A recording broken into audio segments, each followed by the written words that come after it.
ଅବଗତି ନିମନ୍ତେ ସୂଚାଇ ଦିଆଯାଉଅଛି କି କାଳିଆଜାଣି ଓ ଆଖପାଖ ଜଙ୍ଗଲ ଗୁଡ଼ିକୁ ଲାଗି ଶିମିଳିପାଳ ସଂରକ୍ଷିତ ଜଙ୍ଗଲ ରହିଥିବାରୁ ବିଭିନ୍ନ ସମୟରେ ବନ୍ୟଜନ୍ତୁ ଯଥା ଭାଲୁ, ବାର୍ହା, କଲରାପତରିଆ, ବାଘ ଓ ହାତୀମାନଙ୍କ ବିଚରଣ ରହୁଅଛି।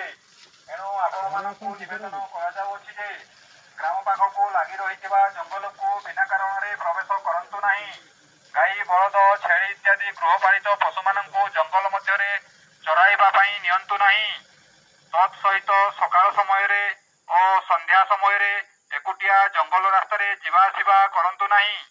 କୌଣସି ଗୃହପାଳିତ ପଶୁ ଯଥା ଗାଈ, ବଳଦ, ଛେଳି, ମେଣ୍ଢା, ମଇଁଷି ଯଦି ବନ୍ୟଜନ୍ତୁ ଦ୍ୱାରା ଆଘାତ କିମ୍ବା ମୃତ ହେଲେ କିମ୍ବା ଫସଲ ନଷ୍ଟ ହେଲେ ସଙ୍ଗେ ସଙ୍ଗେ ବନ ବିଭାଗକୁ ଜଣାନ୍ତୁ ଓ ଅନୁକମ୍ପା ଆପ୍ ମାଧ୍ୟମରେ ଆବେଦନ କରନ୍ତୁ। ତତ୍ ସହିତ ବନ୍ୟଜନ୍ତୁଙ୍କ ଚରାବୁଲାର କୌଣସି ଖବର ପାଇଲେ ତୁରନ୍ତ ସ୍ଥାନୀୟ ବନ ବିଭାଗ କର୍ମଚାରୀଙ୍କୁ ଜଣାନ୍ତୁ। ଧନ୍ୟବାଦ।